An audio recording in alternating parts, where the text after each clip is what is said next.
तो फिर अगर हमें दीन समझना है तो आला हजरत से समझे, है ना। ऊंचे ऊंचे हजरतों को, है ना। अभी नूर मुजस्सम भाई ने पढ़ा था, छोटे छोटे हजरतों को जाने क्या तकलीफ है। ऊंचे ऊंचे हजरतों ने आला हजरत कह दिया, छोटे छोटे हजरतों को जाने क्या तकलीफ है। और शुक्र अदा करो तुम आला हजरत के पड़ोस में रहते हो, ये बहुत बड़ा एहसान है। अगर रहते ना कलियर में और वहां से बरेली आते, औकात पता चल जाती। यहाँ तो जब मुंह उठाया तब आला हजरत की चौखट पे। ये नसीब है अपना अपना। तो दीन किससे सीखना है? बोलो आला हजरत से ना। तो दीन कौन बताएगा? जो हुजूर के वारिस हैं। माफ कीजिएगा मसला बड़ा खराब है, उर्से मखदूम है, बुजुर्गों की बारगाह है, शुक्र है हम वलियों को मानने वाले लोग हैं। किनको मानते हैं? वक्त कम है, बड़ी तेजी से अपनी बातें समझाना चाहता हूँ। फरमाइश मेरे पास हैं, एक आपकी भी और एक साहब ने और भी मैसेज डाला था एक वाकये के लिए। मैं बस चाहता हूँ आज मौका मिला और आपसे बात कर रहा हूँ ना, तो इसमें बात कह जाऊं। वाकया तो फिर भी मोबाइल पे सुन लोगे आप, कह दूं आपसे बुरा ना लगे तो। कड़वी तो नहीं लग रही है बातें? लगे तो शौक से लगे। मैं आईना हूं, दिखाऊंगा दाग चेहरे के, जिसे खराब लगे सामने से हट जाए। सीधी सी बात है। दीन किससे सीखेंगे हम? आलिम से। सबसे बड़ा आलिम कौन है इस सदी का? डट के बोलो यार, कौन है? आला हजरत। लोग उन्हें वली बताए घूमते जिन्हें इस्तिंजा करना नहीं आता है। तो हमारा तो मौल भी इतना पक्का है जिसने कंजुली मान दिया है, आशिक इतना पक्का है जिसने हदायतें बख्श दी है। हम क्यों डर के बात करें यार? हम क्यों डर के बात करें? जिसने अत्तौलतुल मक्की आता की है, जिसने फतावे रज़विया देकर मुफ्तियों के कद ऊंचे कर दिए गए, उसी जात को आला हजरत अहमद रजा कहा। तो डर के बात क्यों करनी है? एक मसला और है, एक मसला और है। मैं अक्सर फंस जाता हूँ। मैंने कहा ये उर्स किन का ये मस्जिद में जो मज़ार है ना, इन्हीं का है। मैंने कहा इनका मस्जिद में मज़ार क्यों? तबीयत खुश कर दी उस जवान ने मुझे बताया कि ये जो लेटे हैं ना यहाँ पे, इन्होंने ही ये जगह मस्जिद के लिए दी थी।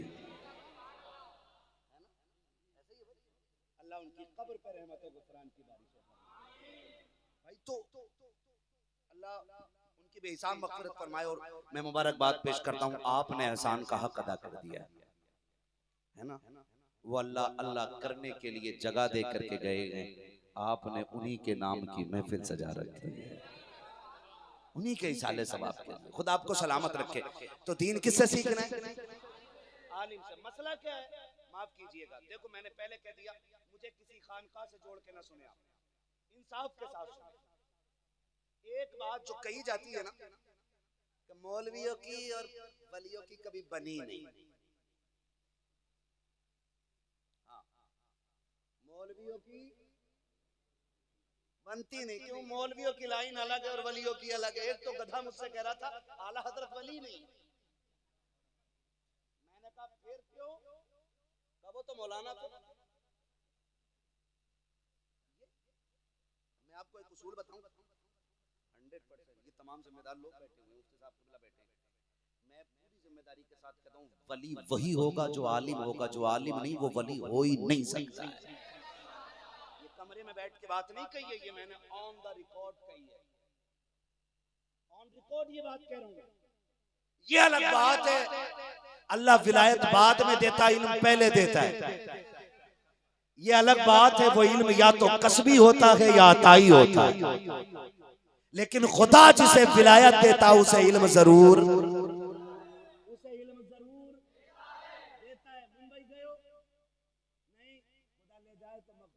की चौखट पे जाना।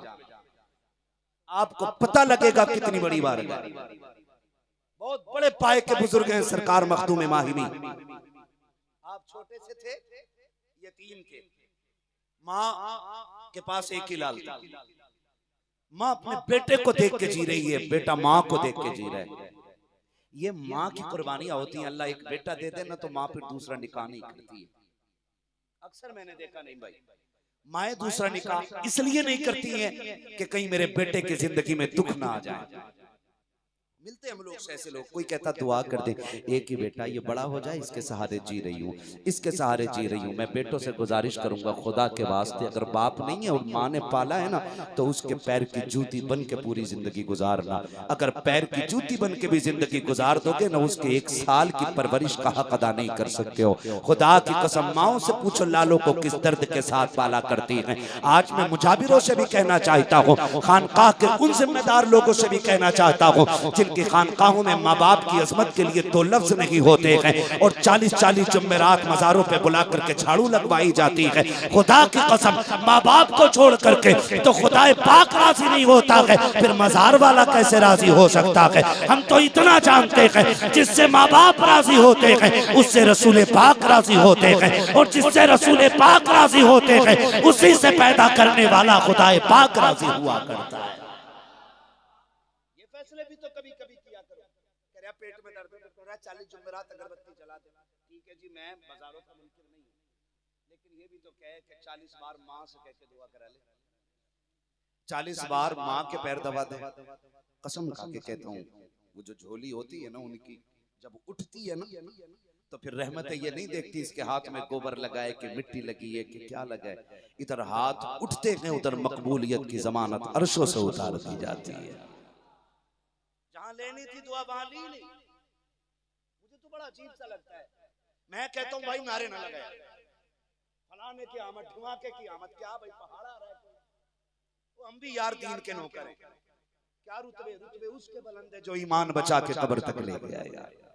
अभी कोई गारंटी, कभी कब्र की मंजिल पास कर ली हमने नहीं ना, कुछ रात गुजर गए नहीं, रूह निकलने की जो तकलीफ है वो झेल चुके नहीं ना, अभी तो सारी मुश्किल मंजिलें बाकी हैं। फिर जिंदाबाद किस चीज का यार, किस चीज का जिंदाबाद है? अभी तो खैर मनाएं अपनी अपनी और दुआएं मांगा करें, अल्लाह जब भी मौत दे ईमान के साथ मौत अता फरमाए। ये दुआएं सबसे ज्यादा अहम होती है, ये दुआएं मांगा करें। तो मखदूम मागबी की आप जिंदगी देख के छोटे कहते हैं, अम्मी जी मैं पढ़ना चाहता हूँ। माने का बेटे इकलौता सहारा है, तू चला जाएगा मेरा दिल नहीं लगेगा। तुझे पता है ना, थोड़ी देर के लिए गली में चला जाता है, मैं परेशान हो जाती हूँ, तुझे दौड़ निकल जाती हूँ तुझे ढूंढने के लिए, तू चला जाएगा तेरे बगैर कैसे रहूंगी। रो के कहते माँ मैं इल्म के बगैर नहीं रह सकता, माँ कहती मैं तेरे बगैर नहीं रह सकती। इसी दोनों की, वो कहते माँ मैं इल्म के बगैर नहीं रह सकता, तो माँ कहती मैं तेरे बगैर नहीं रह सकती। बहुत रोए तो माँ ने कहा बेटे फैसला कर, इल्म चाहिए कि माँ चाहिए। रो के बैठ गए, दामन पकड़ लिया, कहने लगे माँ तूने पाला है, मुझे तू चाहिए। लेकिन बेकरार थे।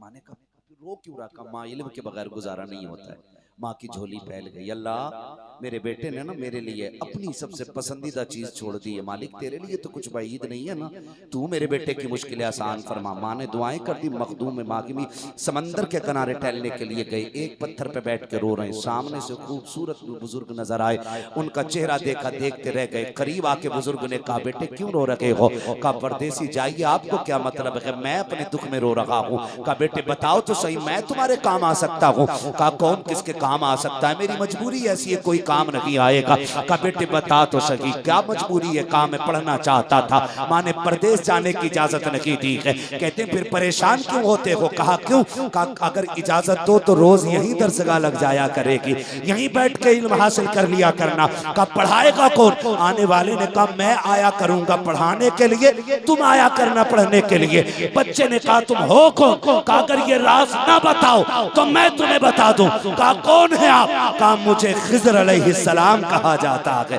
खिज़र कहा जाता है। बेटे हम रोज आया करेंगे, लेकिन तुम ये राज किसी को बताना नहीं। रोज दोपहर वक्त में मखदूम पाक घर से चले जाते, माँ तलाश करती रह जाती। एक दिन माँ ने पूछ लिया बेटे रोज कहाँ चले जाते हो? मैं बड़ी परेशान रहती हूँ, तुम मुझे नहीं मिलते हो। आप खामोश हो जाते हैं, डर जाते हैं, अगर झूठ बोला तो माँ की नाफरमानी होगी, सच कह देता हूँ तो मखदूम मखदूम माखिनी सोच रहे हैं खिज़र आना बंद कर देंगे, अब करूं तो क्या करूं। माँ ने कहा बेटे सच बता कहाँ रहते हो। अम्मी जी खिज़र पढ़ाने आते हैं, मैं उनसे पढ़ने जाता हूँ। माँ ने कहा बड़ी अच्छी बात है, आ मेरे सीने से लग जा।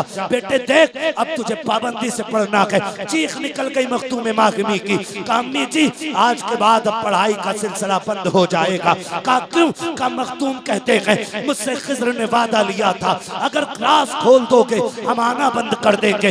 आज मैंने राज खोल दिया है, अम्मा अब किसी खिज़र को नहीं आना है, अब कोई नहीं आएगा पढ़ाने के लिए। अब तेरे बेटे की तालीम का सिलसिला रुक गया है। तारीख गवाह है हजरत खिज़र ये कह करके फूट फूट के रोए गए, फिर रोते रोते उसी मकाम पे गए जहाँ पे खिज़र पढ़ाने आते हैं। क्या देखते हैं आज खिज़र बड़ी तेजी में आ रहे हैं और यहाँ तक लोगों ने लिखा है कि जब वहां पहुंचे तो क्या देखते हैं हजरत मखदूम माखिनी बाद में पहुंचे हैं। खिज़र अलैहिस्सलाम पहले आकर के बैठ गए हैं। हजरत मखदूम माखिनी ने देखा हजरत आप कैसे आए हो, आप कैसे आए हो।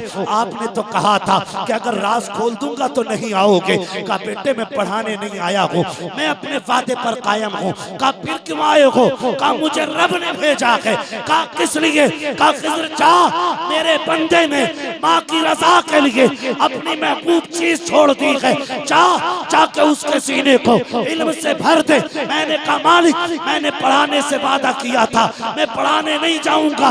रब ने फरमाया तुझे कौन भेजता है पढ़ाने के लिए। पढ़ाने के लिए नहीं, मेरे मखदूम को सीना बसीना अता करने के लिए जाना पड़ेगा। पता ये चला खुदा जब किसी को विलायत देता है या तो इल्म दरसगाह वाला देता है या इल्म बुजुर्गों के सीने वाला अता फरमा दिया। अजीब बुखार चढ़ा रखा है। हम साफ बात जानते हैं वली वही होगा जो आलिम है, जो आलिम नहीं वो वली नहीं। ये मेरी बात नहीं, ये हुजूर की बात है, ये हुजूर के दीन की बात है। मैं कौन होता हूँ फैसला करने वाला। जैसे आप उम्मती हो ऐसा मैं उम्मती, जैसे आप बंदे हो मैं बंदा।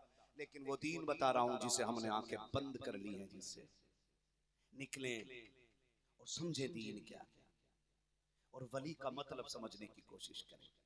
वो कहने लगा आला हज़रत वली नहीं है। मैंने कहा क्यों। कहा कि वो सिर्फ मौलाना थे, उनकी कोई करामत नहीं है। मैंने कहा शरीयत पे पाबंद रहना ये सबसे बड़ी करामत होती है, ये सबसे बड़ी करामत है। वरना हमारे यहाँ वो आता है इतनी ऊंची टोपी लगा के चोंच निकाल के ऐसे डमरू घुमाता है, वो नोट बना देता है। वली है वो बच्चों से कहता अगर पैसे नहीं दिए तो सुबह को सांप निकलेगा घर में, सारी दे देते।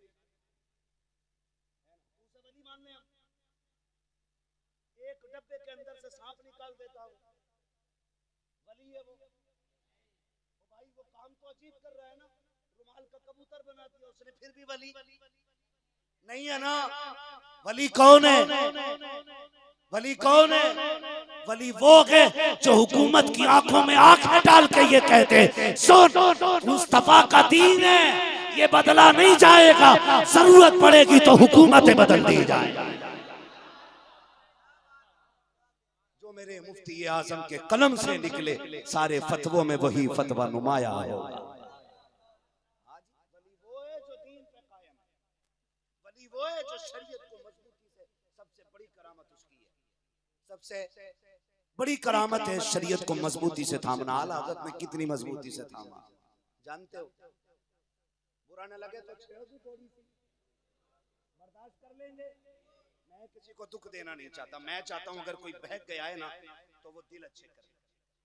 अपना काम बताना, अमल की तौफीक देना ये खुदा का काम है।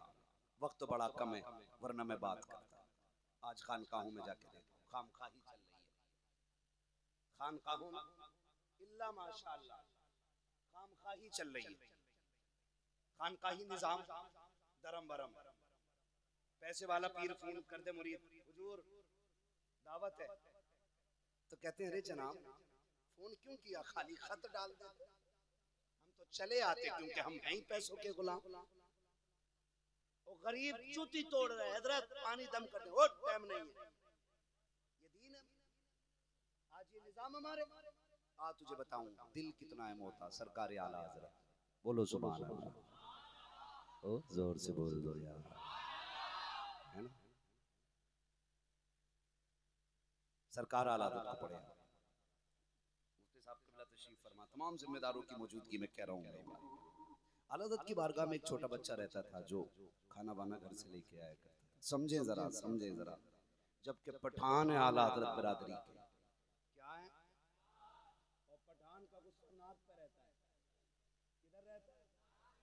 नाक पे रहता है। पठान अपने आगे किसी को गिनता नहीं है, ये फितरत है पठान की। कोई हो तो बिगड़ मत जाना, जब मौलवी कह गए आप तो हम किसी को तोलेंगे ही नहीं। क्यों नईम खान साहब, हमारे मुफ्ती साहब, तवज्जो है सारे लोगों की यार, मैं बात कर लूं थोड़ा सा, खुदा आपको सलामत रखे, मैं बात कर रहा हूँ। आला हज़रत बच्चा खाना लाता था, खाना लाया, एक दिन लेट हो गया, थप्पड़ मार दिया। थप्पड़ मार तो दिया ना, ख्याल आया अहमद रज़ा इस बच्चे के थप्पड़ मारा है, अगर इसका हिसाब अल्लाह ने क़यामत में ले लिया ना तो फिर क्या बनेगा। आपने खाना नहीं खाया, फरमाया ज़फ़रुद्दीन जी हुजूर का तलाश करो, जो बच्चा खाना लाया था अभी किधर चला गया। जब बच्चों को थप्पड़ लगे ना तो कहीं कोना पकड़ के रोने लगते, ये बच्चों की आदत होती है। किधर है बच्चों को तलाश किया गया, ज़फ़रुद्दीन जी तलाश करें, दौड़े दौड़े गए, कहीं पे नहीं मिला। कहा हुजूर नहीं मिला है, आप खाना खाने, कहा नहीं, पहले उस बच्चे को लेकर के आओ जिसको मैंने थप्पड़ मार दिया है। कहा हुजूर खा लीजिए ना, सहरी में आएगा फिर खाना लेकर के हुजूर फिर बात हो जाएगी। कहा नहीं, खाना बाद में खाया जाएगा, पहले बच्चे से बात फाइनल की जाएगी। सहरी में जब वही बच्चा खाना लेकर के आया, आला हज़रत कौन है देखो तो सही, तारीख पढ़ो तो सही, आपकी फतावे रज़विया का खुतबा पढ़ने में बड़े अच्छे अच्छों का बुखार उतर जाया करता। आला हज़रत की फतावे रज़विया का खुतबा बड़े अच्छे अच्छों के नशे उतार देता है। उन आला हज़रत की बात कर रहा हूँ, जब सहरी में बच्चा खाना लेकर के आया, सरकार आला हज़रत ने बच्चे को करीब बुलाया, कहा बेटे कहा करीब आओ। कहा जी हज़रत का मैंने कल थप्पड़ मार दिया था, रात को थप्पड़ मारा था। कहा जी मारा तो था। कहा नाराज हो? कहा हुजूर आप आका हैं, मैं खादिम हूँ, नाराजी की क्या बात है। कहा बेटे अहमद रज़ा को माफ कर दे। उस बच्चे ने कहा आप इतने बड़े अल्लामा हो करके मुझसे माफी मांग रहे हो, मेरी औकात मेरा वजूद क्या है, आप मुझसे ये बात कर रहे हो। कहा नहीं बेटे, जब तक माफ नहीं करोगे उस वक्त तक मुझे सुकून नहीं मिलेगा, मुझे आराम नहीं मिलेगा। बच्चे ने कहा हज़रत जी छोड़िए, ये क्या बात कर रहे हैं। कहा नहीं बेटे माफ कर दे, खाना तब खाऊंगा जब तू माफ कर देगा। बच्चे ने कहा ठीक है जी माफ किया।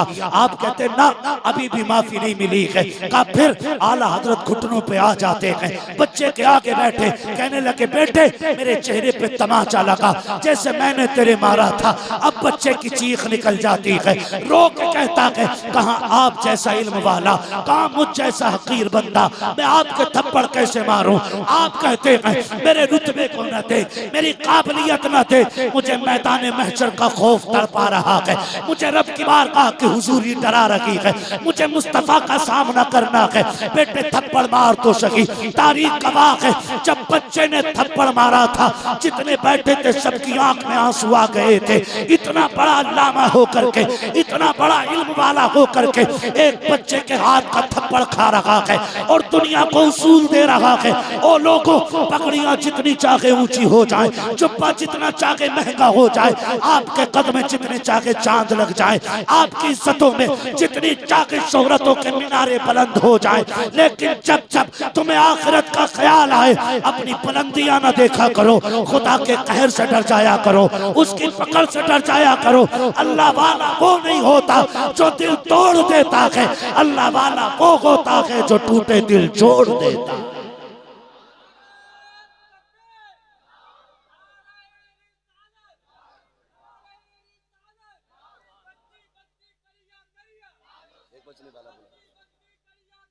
ताजो शरीयत